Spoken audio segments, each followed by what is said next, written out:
Good afternoon students. इस video के माध्यम से हम लोग विपरीतता सूचक वाक्य यानी ऐसे वाक्य जिनके माध्यम से दो विरोधी कथन प्रस्तुत किए जाते हैं, यानी ये ऐसे वाक्य होते हैं जिसके एक भाग में अगर कोई बात कही जाती है तो उसके विरोध में दूसरे वाक्य में दूसरे भाग में कही जाती है। जैसे यद्यपि वह गरीब है तो भी यह तथा वह ईमानदार है। तो इसमें दोनों विपरीत बातें एक साथ रखी जाती हैं। जैसे तुम मुझे गाली ही दो, मैं तुझे प्यार करता ही रहूंगा। तुम मुझे गाली ही दो, मैं तुझे प्यार करता ही रहूंगा।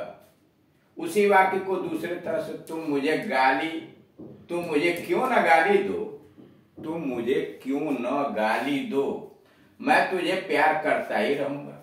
एक तीसरा तरीका भी है, तुम मुझे चाहे गाली दो, मैं तुझे प्यार करता ही रहूंगा। यानी कई प्रकार से एक ही बात हिंदी में कही जाती है कि तुम मुझे गाली ही दो, मैं तुझे प्यार करता ही रहूंगा।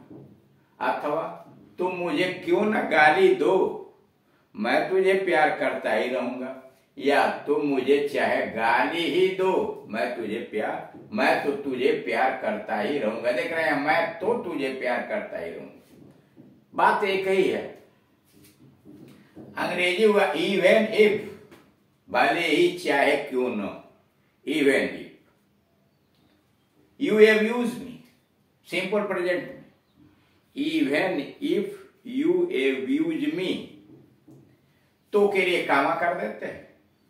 आई will continue to love you, I will future indefinite tense में, I will continue to love you. Even if you abuse me, comma I will continue to love you. दूसरा तरीका है, no matter you abuse me, no matter you abuse me, I will continue to love you। यानी even if लगाइए या no matter लगाइए। ऐसे वाक्यों के दो भाग होते हैं। ऐसे वाक्यों के दो भाग होते हैं। एक भाग में भले ही क्यों न चाहे का प्रयोग होता है। कर ऐसे वाक्य के दो भाग होते हैं। एक भाग में भले ही क्यों न चाहे का प्रयोग होता है।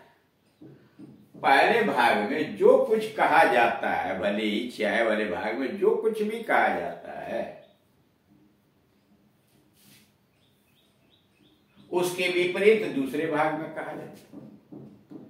कारण है कि ऐसे वाक्य के दो भाग होते हैं। एक भाग में चाहे भले ही क्यों न आता है, और उस पहले भाग के द्वारा जो बात कही जाती है, जो बात प्रस्तुत की जाती है, उसके विपरीत दूसरे भाग में कहा जाता है।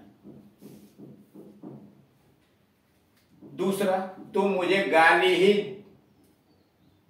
दो, या तुम मुझे भले ही गाली दो, तुम मुझे क्यों ना गाली दो, तुम चाहे मुझे गाली दो। किसी तरह से कहिए, तुम मुझे भले ही गाली दो, तुम मुझे चाहे गाली ही दो, तुम मुझे क्यों न उसको गाली दो।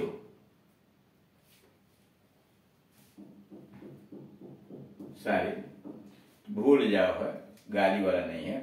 तुम मुझे भले ही भूल जाओ, या तुम मुझे चाहे भूल जाओ, तुम मुझे क्यों न भूल जाओ, मैं तो तुझे याद रखूंगा। यानी कितने प्रकार से एक बात को कही गई है कि तुम मुझे भले ही भूल जाओ, तुम मुझे चाहे भूल जाओ, तुम मुझे क्यों न भूल ही जाओ, मैं तो तुझे याद रखूंगा। Even if, no matter, even if कहिए या नो मैटर, कोई एक। Even if you forget me, present indefinite tense, even if you forget me, अथवा no matter you forget me, I will still remember you, still फिर भी, तो भी, I will still remember you. Even if you forget me, I will still remember you, अथवा no matter you forget me, I will still remember you. Number 3, मैं भले ही टूट जाऊं, मैं झुकूंगा नहीं। मैं क्यों न टूट जाऊं, मैं झुकूंगा नहीं। मैं चाहे टूट ही जाऊं, मैं झुकूंगा नहीं। कई तरह से बातें हो गई। मैं भले ही टूट जाऊं, झुकूंगा नहीं। मैं चाहे टूट ही क्यों न जाऊं, मैं झुकूंगा नहीं। मैं क्यों न टूट जाऊं, झुकूंगा नहीं। अंग्रेजी हो जाएगी if I break, even if I break, I can't bend, bend का मतलब झुकना। इवन इफ आई ब्रेक, भले ही मैं टूट जाऊं, मैं झुक नहीं सकता। आई can't bend, I can't bend, मैं झुक नहीं सकता। अब इसे बनाने का जो रूल है, जिसका जो तरीका है बनाने का, उसकी बात हो रही है कि इसको कैसे आप बनाएंगे, कैसे इसका तरीका क्या होगा बनाने का।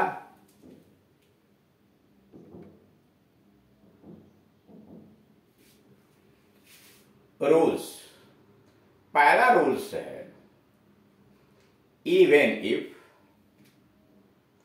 Plus SC. एससी का मतलब सब ऑर्डिनेट क्लास, एससी सब ऑर्डिनेट क्लास।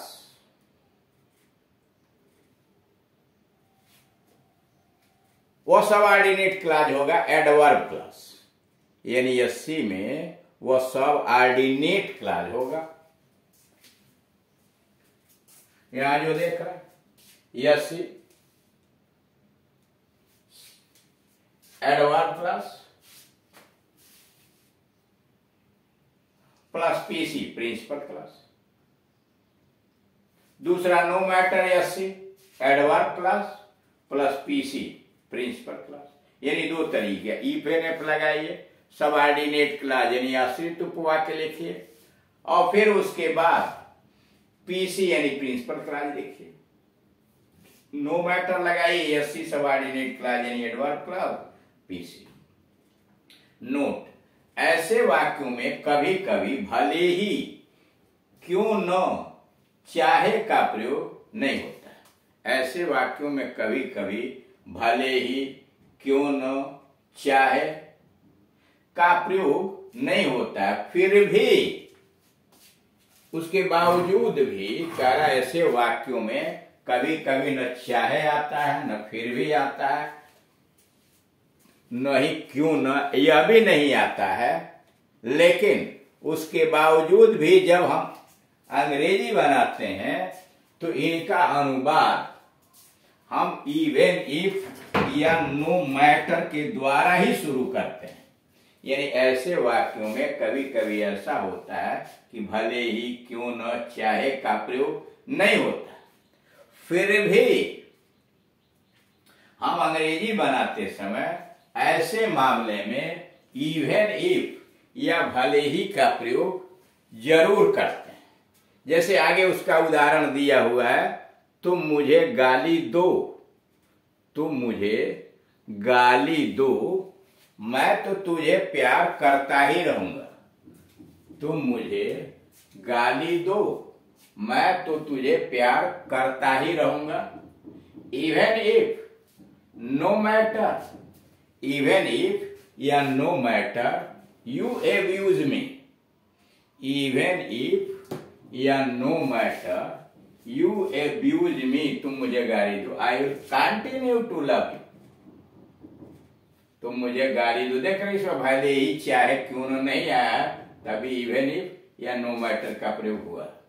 नोट नंबर 2, ऐसे वाक्यों का अनुवाद इवन इफ, नो मैटर के बदले दो या आल्दो के द्वारा भी हो सकता है। ऐसे उपरोक्त वाक्यों का अनुवाद इवन इफ या नो मैटर के बजाय दो या आल्दो के द्वारा भी हो सकता है। जैसे दो यू एब्यूज मी या although you abuse me I will continue to love you. ऐसे वाक्यों का अनुवाद दो या आल्दो से भी हो सकता है। जैसे दो यू या although you abuse me I will continue to love you. वह कितना भी, अगला वह कितना भी या कितना ही कठिन परिश्रम करे, वह कितना भी कठिन परिश्रम करे, वह कितना ही कठिन परिश्रम करे, वह सफल नहीं हो सकता। How ever hard he may work, how ever hard he may work, he can not be successful, वह सफल नहीं हो सकता।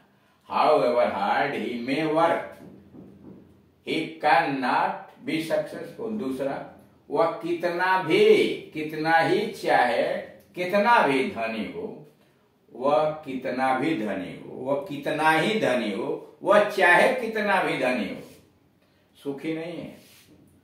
How ever rich he may be, how ever rich he may be, he is not happy.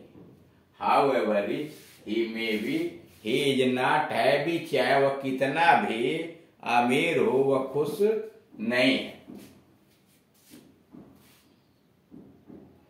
वह कितना भी गरीब हो, वह चाहे कितना ही गरीब हो, चाहे कितना भी गरीब हो, सुखी है। However poor he may be, however poor he may be, he is happy. However poor he may be, he is happy. Number 4, वह कितना ही चाहे कितना भी तेज दौड़ ले, वह चाहे कितना भी तेज दौड़े, कितना ही तेज दौड़े, चाहे कितना तेज दौड़े, वह दौड़ नहीं जीत सकता। वह चाहे कितना भी तेज दौड़े, कितना ही तेज दौड़े, चाहे कितना भी तेज दौड़े, दौड़ नहीं जीत सकता।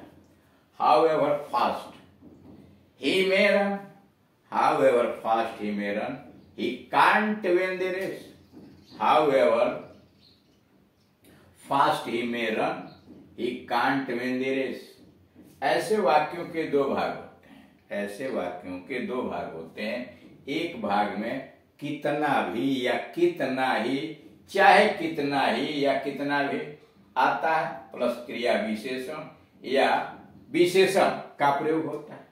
यानी एक भाग में, इसके दो भाग होते हैं वाक्य के, इसके एक भाग में कितना ही, कितना भी, चाहे कितना ही, चाहे कितना भी, और प्लस क्रिया विशेषण यानी एडवर्ब या एडजेक्टिव आता है। पहले भाग में जो कुछ कहा जाता है, दूसरे भाग में उसके विपरीत कहा जाता है। बनता कैसे है? रोज सबसे पहले हाउएवर लगा दिया जाता है, उसके बाद एडजेक्टिव हाउएवर रिच, उसके बाद एडजेक्टिव या एडवर्ब है, उसके बाद ही may be. He may be क्या है? सबऑर्डिनेट क्लास है। और उसके बाद प्रिंसिपल क्लास ही इज नॉट हैप्पी। सबसे पहले हाउएवर लगाया, फिर एडजेक्टिव या एडवर्ब लगाया, फिर यसी ही मे बी यानी सबऑर्डिनेट क्लास, और उसके बाद प्रिंसिपल क्लास। तो इस तरह से विपरीतता सूचक कुछ वाक्यों का अनुवाद हिंदी से अंग्रेजी में किस प्रकार से करते हैं, इसके विषय में आपको जानकारी दी गई। Thank you.